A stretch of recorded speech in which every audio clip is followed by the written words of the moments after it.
something that you can be grateful for. I just thought about this just now. So where I work, it's mainly Americans, but I do have two coworkers who aren't from here. They do have an accent. They're not from India, but they're from another country where they have an accent. And the reason why I mention that is that accent, I've noticed, whether people want to admit it or not, they do get treated differently by customers.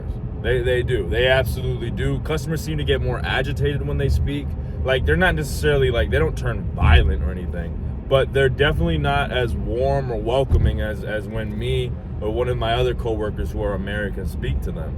And, you know, I'm not saying that it's a bad thing to have an accent, but it definitely comes with some consequences. Like, it definitely comes with, like, you know, every action, everything has consequences. Everything has side effects. And I've noticed that. Like, it's not all the time, but the accent definitely plays a role. Again, like, people won't be outright racist to them. Like, they won't be outright disrespectful. But let's say there's two scenarios, right? Where I'm talking versus one of the foreigners talking. If I say something and they don't hear me, they might say, "Excuse me." Like, "Excuse me?" Whereas if they're saying something, they might go, "What? Huh?"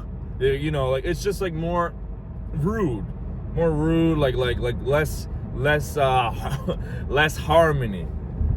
But at the same time, I'm sure some bitches out there love that accent. You know what I mean? Like, you know what I mean? Like, I'm sure some women out there find that accent attractive. So, like, it comes with its perks and it comes with its benefits and its drawbacks. Like, everything, you can frame anything to be grateful for. Like, let's say if you do have a very thick accent, you say to yourself, "Oh, I'm sure some women out there would love my accent. I'm sure some women out there would find my accent incredibly attractive."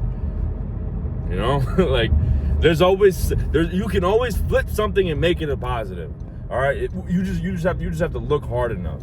You know, like, and if you're finding things that you can't be grateful for, you know, if you're having a hard time finding gratitude, well, I just gave you one right now. You know, if you were born in America and you sound like me, be grateful you don't have an accent. You know, not that having an accent is a bad thing, but if you're working in customer service or when you got to talk to people, trust me, it's not ideal. Like, I've seen it countless times. Like, the best way for me to put it is that I just, like, people will just respond like this, "Huh? What?" Like, just rude, like just loud for no fucking reason. So there's always something to be grateful for. Find it.